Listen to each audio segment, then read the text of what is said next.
नमस्कार। मैं आपका फिर स्वागत करता हूं अपने YouTube के इस कार्यक्रम में, जिसमें हम आपको कुछ अनसुनी अनकही कहानियाँ सुनाते हैं।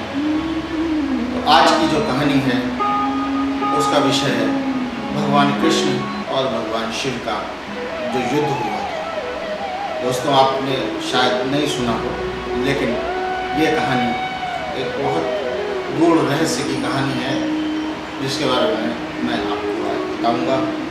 सर्वप्रथम अपने गुरु का ध्यान करते हुए मानसिक ध्यान कीजिए, आप भी अपने गुरु का। तो अब दोस्तों, मैं आपको दो कथा सुनाता हूँ, जिसके लिए मैं यहाँ उपस्थित हुआ हूँ। दोस्तों, काफ़ी पुरानी बात है, जब महाभारत के काल में महाभारत हो चुकी थी। भगवान कृष्ण द्वारिका में अपने पुत्र पौत्रों के साथ सुख शांतिपूर्वक जीवन व्यतीत कर रहे थे। उसी समय भगवान के पास उनके कितने तो पुत्र थे, ये 16,108 रानियाँ थी भगवान की। तो आप समझिए कि प्रभु के कितने पुत्र और पौत्र होंगे। तो एक दिन नारद जी आए। नारद जी ने भगवान से कहा कि प्रभु, आपको पता है कि आपका पौत्र अनिरुद्ध कहाँ है? तो भगवान ने कहा यहीं कहीं होगा। देखिए, ऐसा होता है जब परिवार बड़ा होता है तो किसी बच्चे को नहीं देख पा रहे हैं एक आध दिन 2 दिन, तो पता ही नहीं लगता। इतना बड़ा परिवार, हजारों की संख्या में लोग थे, भगवान को नहीं याद था। भगवान ने कहा नहीं नारद जी, मैंने उसे काफ़ी दिन से नहीं देखा है। तो नारद जी ने भगवान को बताया कि वो बाणासुर के महल में है और उसको बाणासुर ने बंदी बना रखा है। भगवान कृष्ण और बलराम तुरंत अपने अस्त्र शस्त्र से सुसज्जित करके अपनी सेना और वहाँ से बाणासुर के संग्राम के लिए चल दिए। परंतु ये कथा क्या है कि उसको भगवान के पौत्र अनिरुद्ध को वो बाणासुर के यहाँ पहुँचा कैसे? तो मित्रों, एक बार की बात है, भगवान की प्रेरणा से बाणासुर की पुत्री उषा को एक रात्रि में एक स्वप्न आया कि बहुत सुंदर, बहुत मनमोहक एक व्यक्ति है और उस व्यक्ति के साथ वो एक जलाशय के पास कहीं घूम रहे। उसने अगले दिन अपनी एक प्रिय सखी थी चित्रलेखा, उसको ये बताया कि मुझे ऐसे ऐसे ये स्वप्न दिखाई दिया है। तो चित्रलेखा के वो योग माया का वरदान था। चित्रलेखा ने योग माया से उसके कथनानुसार वो चित्र बना दिया जो उसने स्वप्न में देखा था। वो चित्र वास्तव में भगवान के पौत्र अनिरुद्ध का था और वो जब देखा कि ये भगवान के पौत्र का चित्र है, चित्रलेखा पहचान गई थी उनको। तो चित्रलेखा ने एक दिन जाकर द्वारिका में रात के वक्त जब वो सो रहे थे सब लोग, भगवान के महल में जाकर चित्रलेखा ने अनिरुद्ध को पलंग के सहित उठाकर और अपने साथ बाणासुर के महल में गया। बाणासुर के महल में जब अनिरुद्ध ने आंखें खोली तो उसने देखा कि एक बड़ी सुंदर स्त्री उसके पास बैठी है। उसने उस उषा जो स्त्री थी उसने सब बात अपनी बताई कि आपको मैंने स्वप्न में देखा था, इसलिए मैंने आपको बुलाया है। अनिरुद्ध भी उसके रूप पे मोहित हो गए और उसके साथ विवाह करने का निश्चय करा और वहाँ रहने लगे। परंतु बाणासुर को एक बार भगवान शिव ने ये कहा था कि तुम्हें अगर तुम्हारे महल की पताका गिर जाए तो ये समझ लेना कि तुम्हारी मृत्यु निकट है। उसी दिन बाणासुर के महल की पताका गिर गई। बाणासुर ने अपने गुप्तचरों से कहा, अपने पहरेदारों को बोला कि देखिए महल में क्या होना है। तो उषा के कक्ष से एक पुरुष की आवाज़ आई। तो सैनिकों ने बताया कि भाई यहाँ पे आप महाराज देखिए, राजकुमारी के कमरे में पुरुष की आवाज़ आ रही है। जब वो गए कि कौन सा पुरुष का स्वर है, तो वहाँ देखा अनिरुद्ध वहाँ विद्यमान थे। बाणासुर ने अनिरुद्ध को वहीं बंदी बना लिया और कारागार में डाल दिया।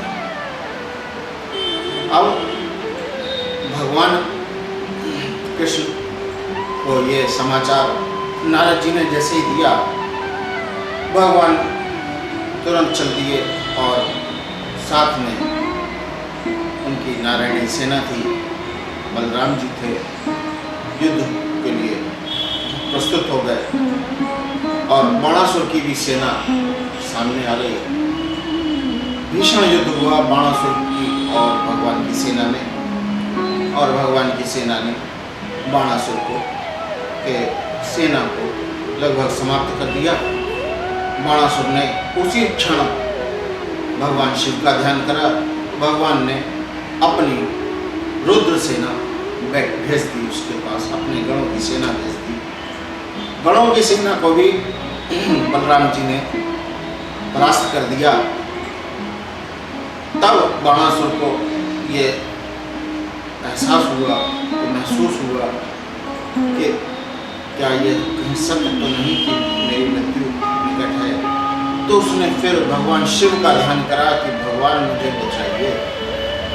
भगवान ने उसको वरदान दिया था कि मैं तुम्हारी रक्षा करूंगा।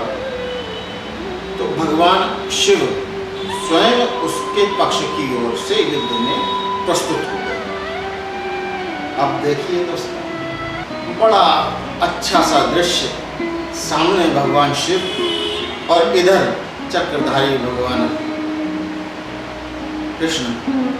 भगवान कृष्ण ने शिव को देखा, शिव जी को प्रणाम किया और युद्ध की जब स्थिति देखी तो भगवान कृष्ण शिव के पास गए। शिव जी को बोला, शिव जी से, हे प्रभु, आपने ही मुझे वरदान दिया था कि मैं बाणासुर का अंत बनूंगा, मैं ही बाणासुर को मारूंगा, तो फिर आप उसकी रक्षा करने क्यों आए हैं खुद? क्योंकि जब तक आप खुद उसके रक्षक हैं तब तक उसका क्या बिगाड़ सकता है कोई? तो देखिए भगवान शिव भोलेनाथ है। भोलेनाथ ने कुछ इशारा करा भगवान को, भगवान नारायण समझ गए तुरंत। भगवान नारायण ने निद्रास्त्र नाम का एक बाण निकाला, संधान किया उसका और भगवान शिव पे वो बाण छोड़ दिया। दोस्तों, वो बाण शिव जी को लगा और शिव जी गहरी निद्रा में लीन हो गए। भगवान ने इसी समय का लाभ उठाते हुए बाणासुर को सहस्त्र भुजाओं का भगवान ने वरदान दिया था। भगवान शिव ने उसकी सहस्त्र भुजाओं को काटना शुरू करा और उसकी 4 भुजाएं छोड़कर बाकी सारी भुजाएं काट दी और उसके मस्तक को छिन्न करने के लिए जैसे ही सुदर्शन चक्र को आगे बढ़ाया, तभी भगवान शिव निद्रा से जाग उठे। भगवान शिव ने सुदर्शन को रोक दिया और फिर से युद्ध होना शुरू हुआ। तो भगवान ने, नारायण ने फिर कहा, हे प्रभु, अब आप मुझे बताएं कि अब मैं क्या करूं। आप तो उन्होंने कहा, आप क्षमा धर्म का पालन करिए, क्योंकि मेरे सानिध्य में मेरा शिष्य जो मुझे सबसे ज़्यादा प्रिय है, उसको मैं मरने नहीं दे सकता। आप क्षमा धर्म का पालन कीजिए और आप इसको क्षमा कर दीजिए। भगवान शिव ने बाणासुर को भी बोला कि आपने अनुचित कार्य किया है, जो आप अनिरुद्ध को आपने बंदी बनाया है, कृपया उसको तुरंत मुक्त करें और भगवान को सौंपें। बाणासुर भी उस समय तक ये जान चुका था कि भगवान कृष्ण और कोई नहीं, स्वयं नारायण है। उसने सहर्ष उनको, अनिरुद्ध जी को छोड़ा, मुक्त करा और अपनी पुत्री उषा का हाथ उनके हाथ में सहर्ष दिया और उसके बाद भगवान ने उनको आशीर्वाद दिया और वहाँ से वो युद्ध समाप्त करते हुए उनको लेकर अपने धाम वापस आ गए। तो दोस्तों, ये एक कथा थी जो मैंने आपको सुनाई। उम्मीद करता हूँ आपको पसंद आई होगी, और उसके अतिरिक्त आपको अगर कोई सुझाव देना है, कुछ अपनी परेशानियों के बारे में मुझे बताना है, कुछ समाधान आप चाहते हैं, तो आप नीचे लिखी हुई इस वेबसाइट पर मुझे आप मेल कर सकते हैं। हम आपके मेल का तुरंत जवाब देंगे। इसी के साथ आज की सभा मैं यहीं समाप्त करता हूं दोस्तों, और अगली सभा में आपसे फिर मुलाकात करूंगा एक नई